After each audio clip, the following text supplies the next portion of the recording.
Hi guys, it is just before 4 o'clock on Tuesday, the 27th of September 2022. I happen to be looking at Saturday's Daily Mail from the 24th, and I noticed this headline: Yes, you can make your child a millionaire by the time they're 37. And On examination, it is actually a FI article. So let's just have a quick look and see what they say. When I was a child, I used to get £1 postal orders from my grandma and grandpa at Christmas and birthdays. These went into a savings account that my dad set up for me and sat there for a few years, not doing much, until I emptied the account in my teens to buy clothes. If only my grandparents had known about investing in the stock market back then. For while it might seem that only rich parents produce rich kids, there are various ways you can accumulate a generous nest egg for your offspring, and if you do it right, you can even pave the way for them to become a millionaire in later life. Yes, really. Prudent new parents should consider starting a pension for their baby. A junior SIP, or self-invested personal pension, is a brilliant way to amass future wealth for your child. If you start from birth and are able to pay in the maximum amount every year until the child is 18, 2,880 made up of 3,600 thanks to tax relief from the government, the fund could reach 1,073,100 pension lifetime allowance by the time they reach 65, says Myron Jobson from Interactive Investor, assuming 5% annual returns. With family budgets tight now, small regular contributions are worth making, as they will mount up over time and the money grows tax-free. It needn't be all down to you either, as friends and relatives can contribute to a junior SIP once a parent has set it up. You can start a junior SIP with the help of a financial advisor at a cost of £400 to £600, or by yourself on one of the investment platforms such as AJ Bell, Charles Stanley, or Hargreaves Lansdown, which all have, I take it that means off-the-shelf SIPs that you can choose from. I would also recommend putting money into a junior ISA for your child, grandchild, niece, or nephew. These are for children aged 0 to 17 years and are just like the adult ISAs, only the maximum annual amount you can put in is 9,000 as opposed to 20,000. You can open a cash ISA with your bank or building society, or be bold and consider a stocks and shares JISA. As you are investing longer term, your money has longer to weather the ups and downs of the stock market, and there are off-the-shelf JISAs where the investments have been chosen for you.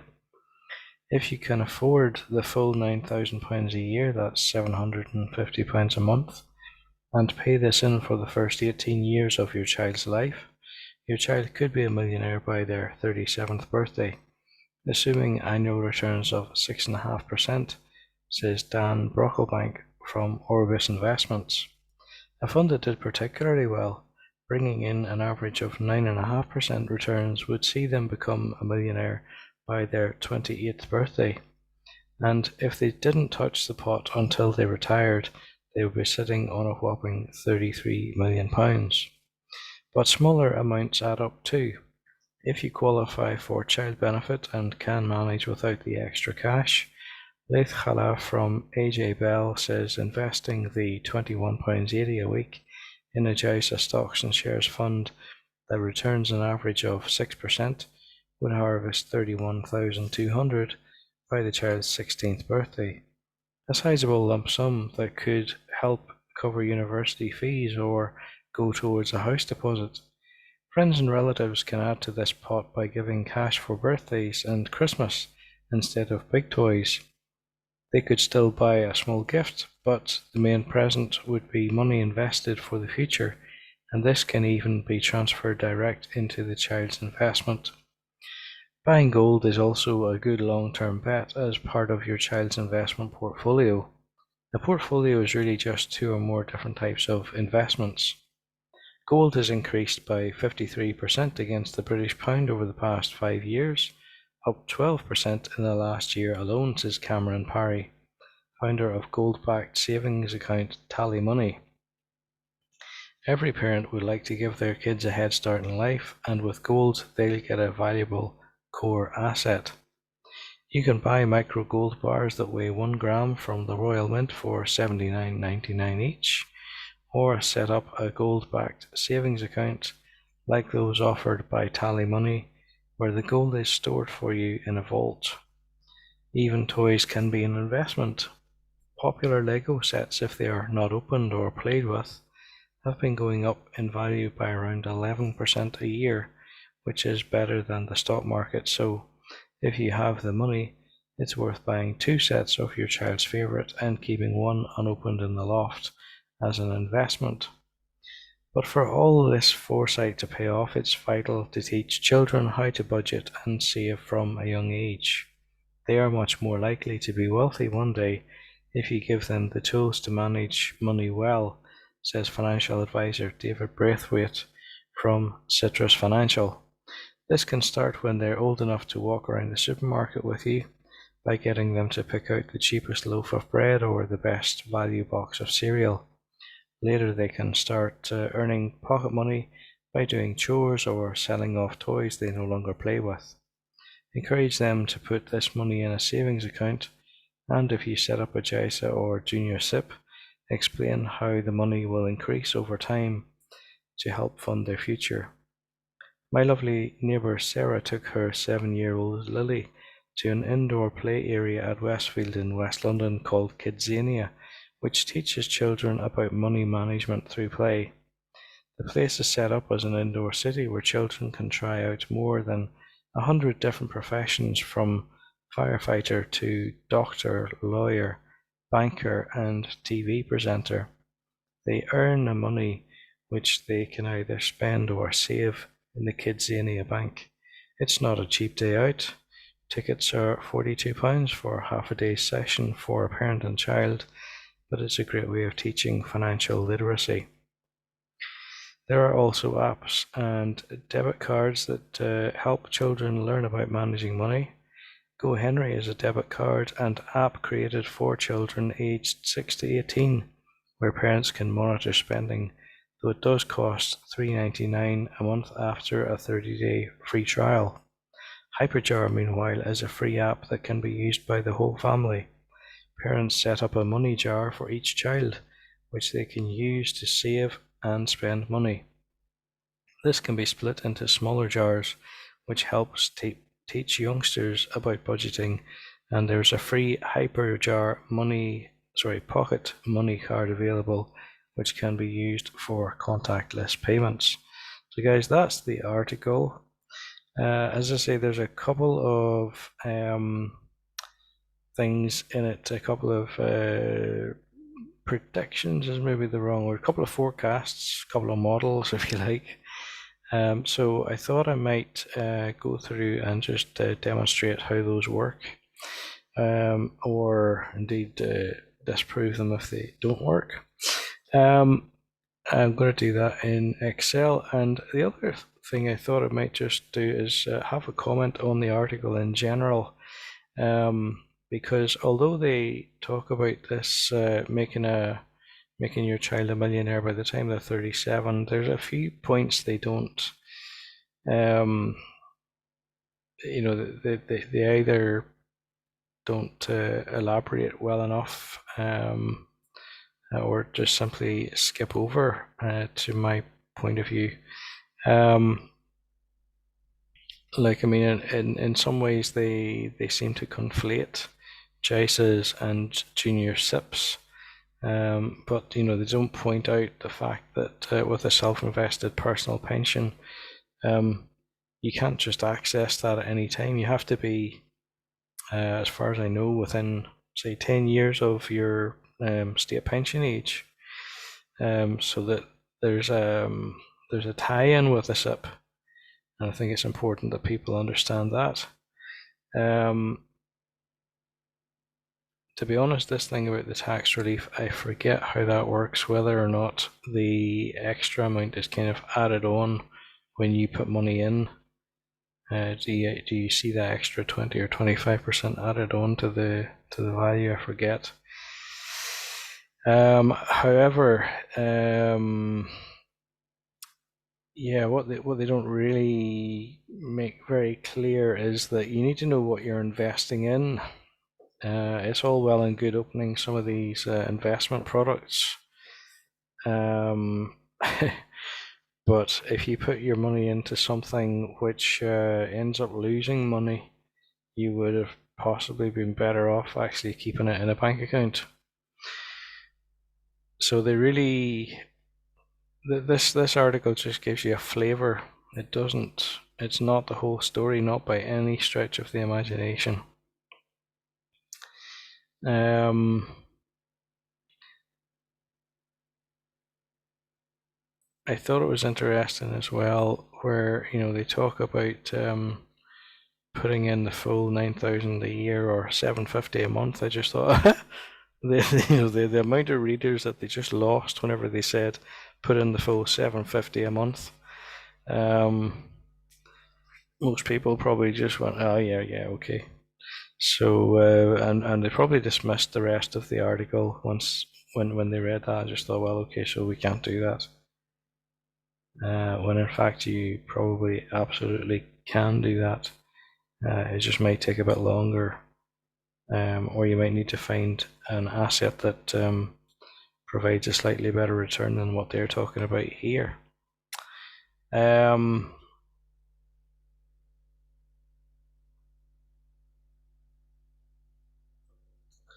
so yes, they're talking about this pension lifetime allowance. Um,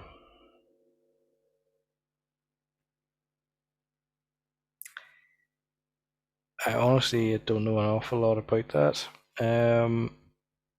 I have heard that there is such a thing. I suppose, as you might say, it would be a nice problem to have. It's not going to be a problem that I'm ever going to have. Um,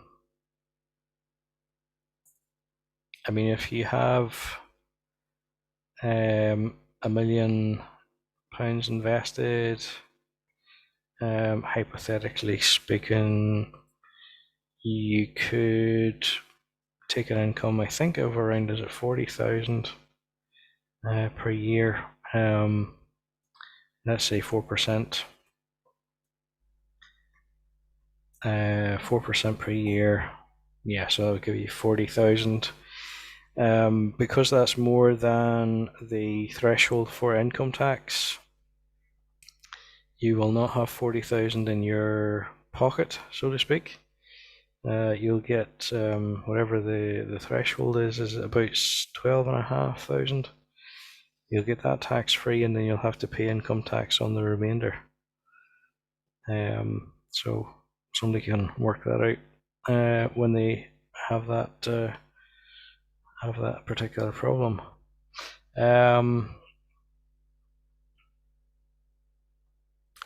What else was there to say about this? Because there were a few things. Yes, so they talk about this 5% annual returns here. They talk about a financial advisor costing £400 to £600.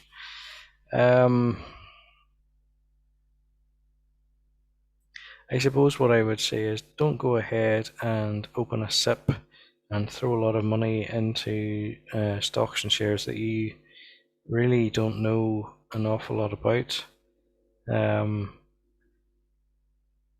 You need the general good advice is that you need a diversified portfolio. I think historically they said with at least 30 different stocks and shares, making that up. If you've been watching my channel at all, you'll see that I talk about the S&P 500 exchange traded fund, which is based on around about the 500 best performing stocks and shares in the United States stock market. And the rate of return there has typically been slightly better than 10% per year. But obviously it's too much for the Daily Mail to admit that the UK market is not where you would be best to place your money. The other thing that caught my eye, folks, in particular, is this thing about these platforms, AJ Bell, Charles Stanley, and Hargreaves Lansdown. All of those, to the best of my knowledge, have significant fees for transactions. I have an account, I actually have a SIP with Hargreaves Lansdown. There's not very much in it, and the main reason that there's not much in it is that it charges me, I think it's over £11 every time I want to either buy or sell anything. And in comparison to the negligible fees for buying or selling on the likes of Trading 212, those platforms are just simply not competitive. And the only real benefit that I see there is if they do actually have off-the-shelf SIPs, which I think is what they're trying to say in the article. So if they do have a product that you can essentially buy into, such as, I don't know, let's say if you were aiming for retirement in 2050, that could be some sort of a fund which takes quite an aggressive investing strategy in the next 10 to 15 years, and then becomes more conservative a bit after that, and finally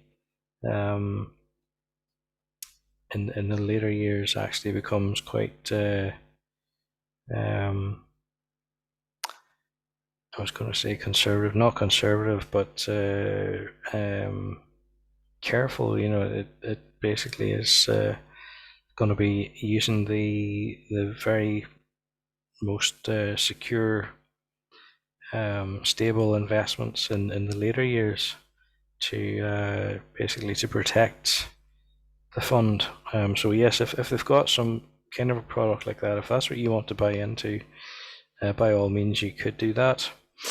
I don't know if Vanguard offers a similar product like that for children.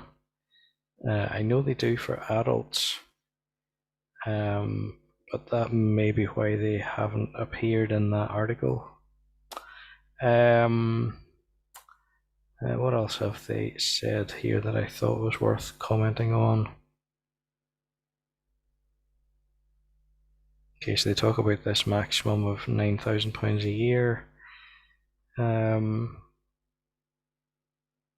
All well and good. I mean, just coming back to this thing about the financial advisor, £400 to £600. Yeah, you could do that. Make sure you ask them if they get paid on commission.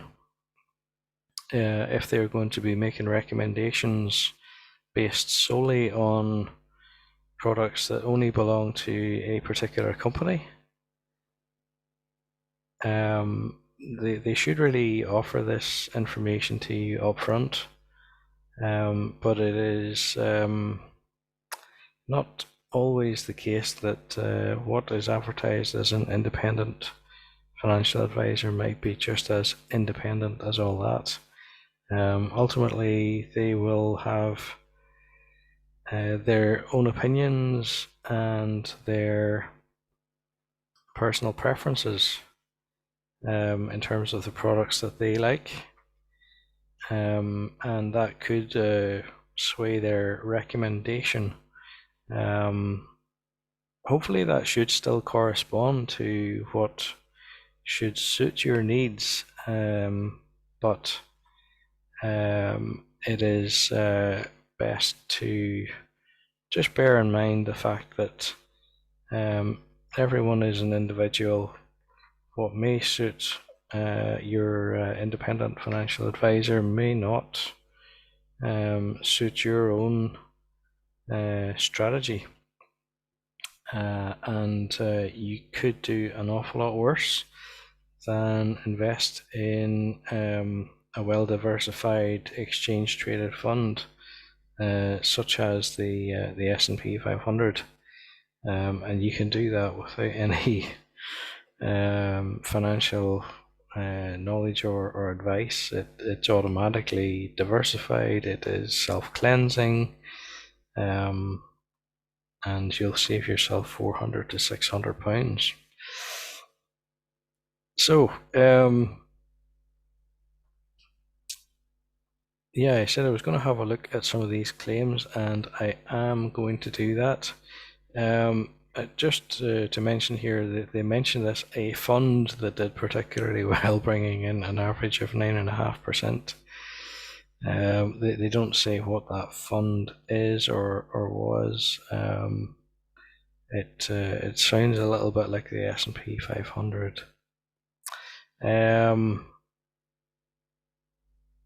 So,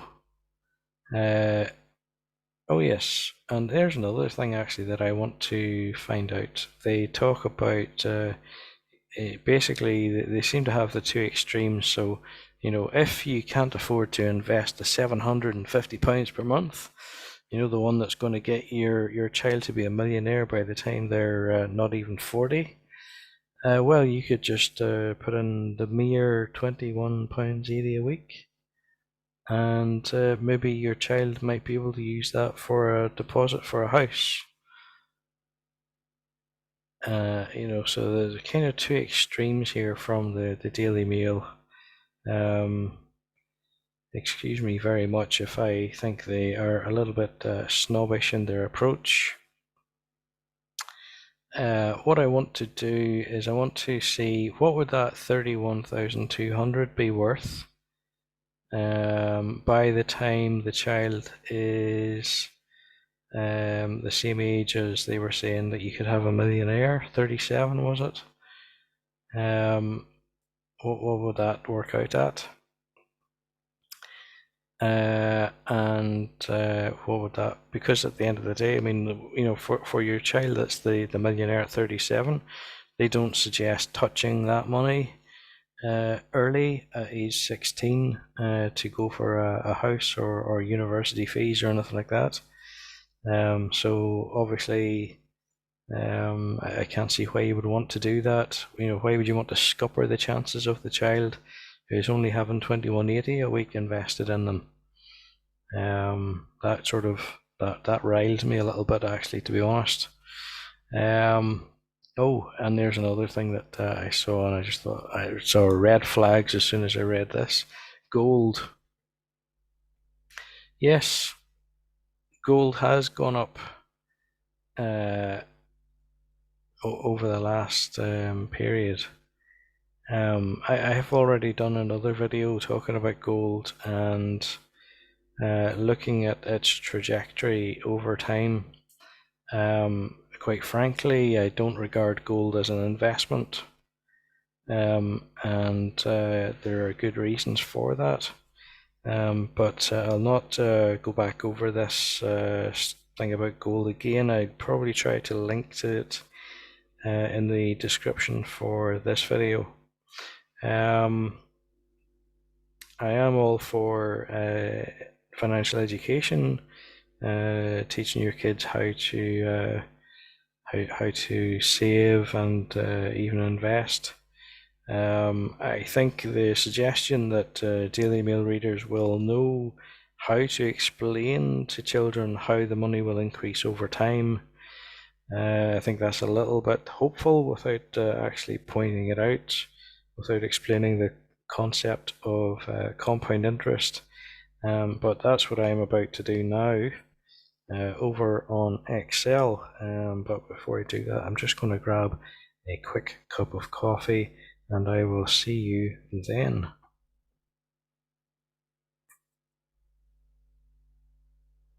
That's if I can get this to pause. Okay, so I am back again, So I'm just having a look for the claims that I want to check out in Excel. Now I've highlighted some of them in green here. So first one, starting from birth and able to pay in the maximum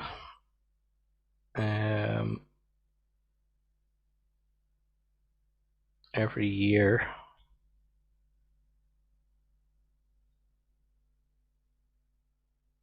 So I'm not sure if this is for a junior ISA or what that is. Let me just scroll back up there. Okay, so that's a junior SIP then. Okay, so basically the value they're talking about there is 3,600 each year until the child is 18, and then the investment stops at that point. So let's just model that. Oh, what have I done? So as you can see, I've done a little bit of work here already on this, just in terms of setting it up. So I think, didn't they say 5% was the growth rate? And we were putting in 3,600 per year. So let's just see if this makes sense. So 5%, 18, so it's half of 36, yes. And then that's going to be 36, 36, 72 plus 180.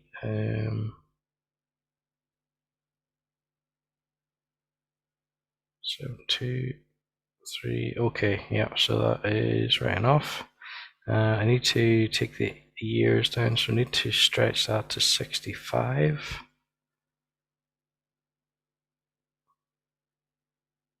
It's down here somewhere. 65 would be there. And so this is just adding in 3,600 each year. So, and then this is calculating what the growth rate would be. So it is basically this amount times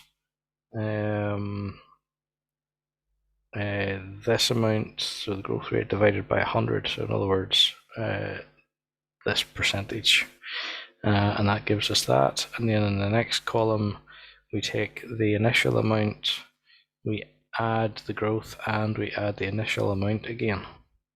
And I've had to use I forget what sort of a cell reference that is, an absolute cell reference, I think you call that, so that it always refers back to 3,600 and not simply the cell just above. So there's a little bit of Excel knowledge in that. So let's bring it down. So 18.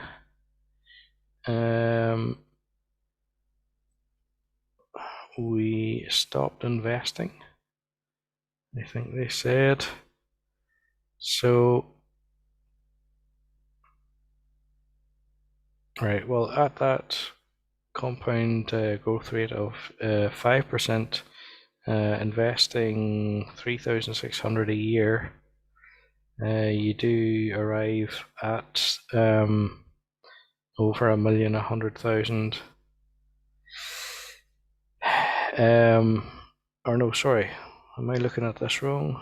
101,276. Sorry, that's 100,000, 101,000 at age 18. And then we're saying from age 18, we are not investing the initial amount anymore. So the next time I copy this down, I have to edit it and take out that initial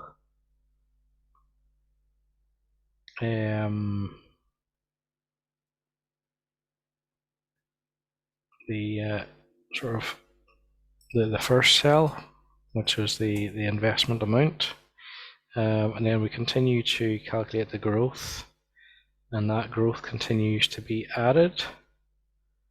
But now we should actually see the growth fall off a little bit. Or sorry, not the growth, but the rate of increase, if you like. So I suppose from here to here, you had 8,000 roughly of growth. From here to here, you've got 5. So there's a little bit of a tail back there. So let's just take this on down to age 65 and see where that ends up at. So at age 65, indeed, as suggested, at a 5% compound rate of interest, you do just hit the £1,000,000 mark. Honestly, my my feeling would be that you probably would want to access some of this money before you're 65, as opposed to letting it sit there up until that point. However, the mathematics works out. Okay, so let's go back and see what other things we can check out. So that is fair enough. Yeah, if you start from birth and you're able to pay in the maximum 3,600, you would reach the just over £1 million at 5% annual return. Just to say that the way compound interest works is this.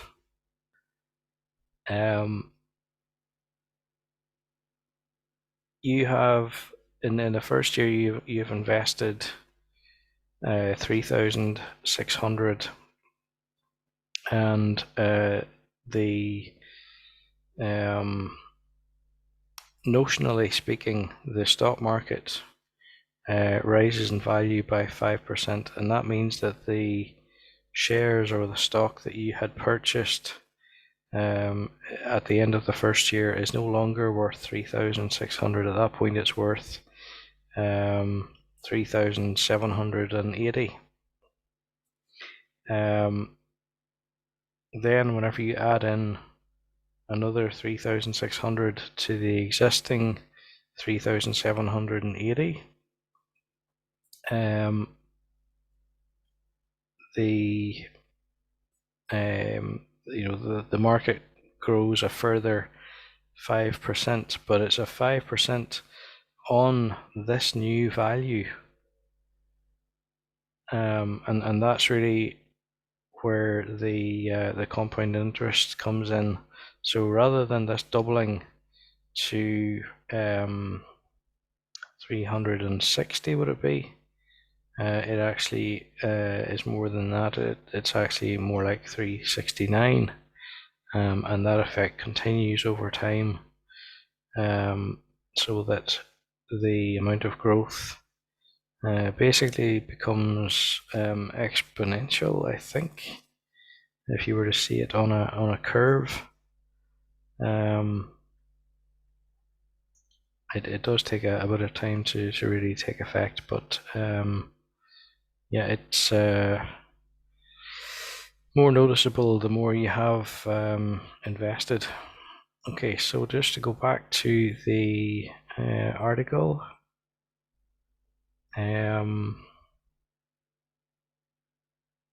so it says here, if you can afford the full 9,000 a year and pay this in for the first 18 years of your child's life, your child could be a millionaire by their 37th birthday, assuming return of 6.5%.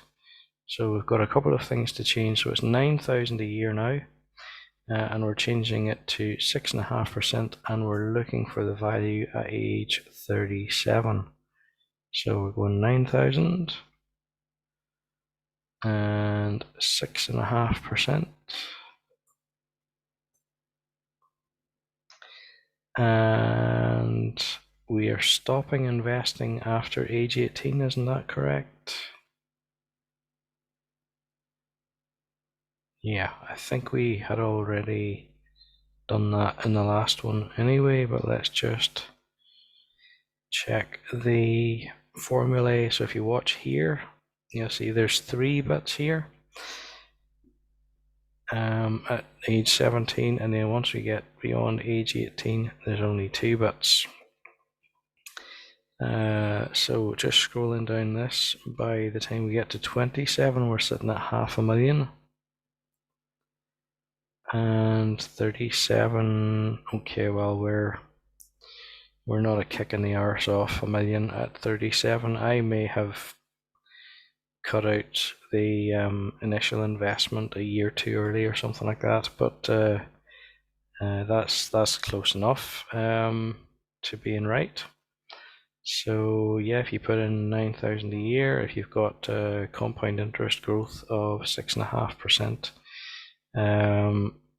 you could stop investing once a kid hits 18, and theoretically they could be a millionaire by the time they're 37. Does that sound like financial independence to you? It certainly does to me. So they say here a fund that did particularly well, bringing in an average of 9.5%. Now you're talking. This is my kind of language. Would see them a millionaire by their 28th birthday. And if they didn't touch the pot until they retired, they'd be sitting on 33 million. Let's check it out and see. So back up to the top. So 9.5% now. Was it still within 9,000? I dare say it probably was. Yes, it will be. Okay, and we're looking for a millionaire by 28.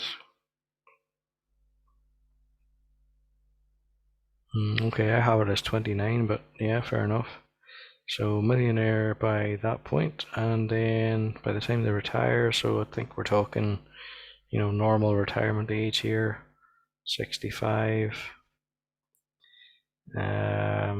Yeah, there's a bit of a discrepancy. It's probably where I have changed from the investing each year, but according to my figure, if you were to get a return of 9.5%, and you invested up until you invested 9,000 every year up until the child was 18 and then stopped, and they never touched that money ever again, which frankly is a bit unrealistic, but hypothetically you could be looking at a fund worth, by my figures, about 28 million. Assuming the stock market performs as normal. Right, was there anything else I was going to... Oh yes, I did want to have a look at this. So we were talking 2180 a week. So first thing I want to do with that is I want to work out what is 2180 a week.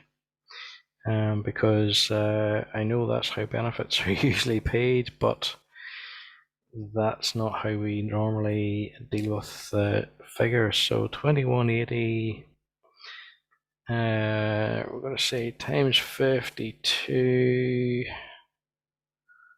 that times that is that amount per year, so 113360. 113360. Now, what was my growth rate? Let me just have a look.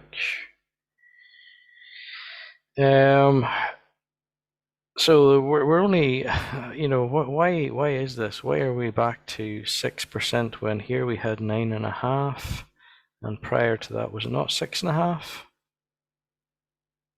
And the first one I think was 5%, was it? Yeah, 5%. So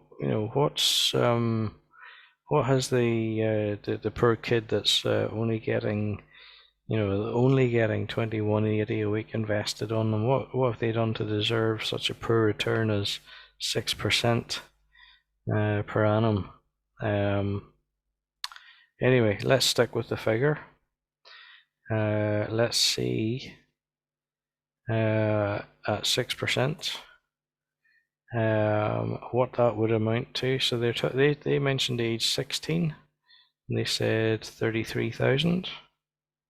Right, what's going on? Why have I not got the 33,000? So it was 21.80, and it was for 52 weeks, and that gives us that. I cannot explain why there is a discrepancy here in the figures. Well, the only thing actually, sorry, let me just point this out of interest. This is at the end of the first year. But if you did it for 2 years, you're probably actually really looking at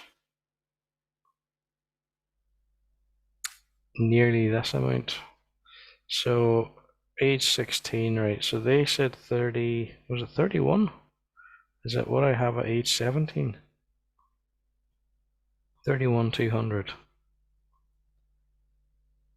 Oh well, I've got a discrepancy somewhere. Right, somewhere between 16 and 17, you've got 31,200. I don't know what's gone wrong, but we're still basically talking in the same ballpark. What I wanted to know is, well, first of all, what would that be at age 18? So you're talking somewhere between 35 and 37,000. Then let's say if you were actually thinking about buying a property, now I would say you're probably more likely to want to buy a property once you're 24, 25. So actually, at that point you're in around the 50 grand, which actually is a reasonably good deposit on a property these days. And let's just say, for the sake of argument, that you didn't touch that right the way through until you got to, I don't know, 50 years old. 50 years old, you're sitting on nearly $250,000.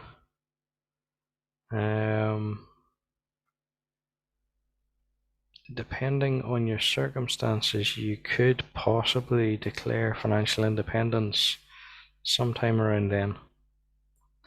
If you didn't need the money and you were quite happy to continue working, by the time you did reach retirement age, you could retire as a half millionaire. What's bad about that?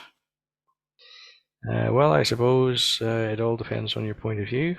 If you're a Daily Mail reader, maybe people that don't have a million just don't count. I don't know, but there you go. Just to demonstrate the fact that even if you only had the child benefit that is payable invested on your behalf and nothing else. Actually, let me just double check. Did we stop our investment at 18 here? I think we would have done. We did. Okay. So yeah, so even if you had nothing more than the child benefit that is payable for you invested, you could be a half millionaire by the time you reach retirement age. Folks, the important thing about this is not so much the sums invested, it's the fact that they're invested early in the child's life, and that the compound interest is given the time to work on the sums invested, okay? Because as you can see here, at age 18, the value of this is only 35,000. Now that 35,000, without any more added to it, turns into $500,000 over the space of the next 40 years or so. Guys, I'm going to stop there. I'm sure that's going to be more than long enough for most people's attention span. I hope you find it interesting, educational, and even challenging. And if you've got any comments or questions, please feel free to leave them in the comments. Thank you for watching.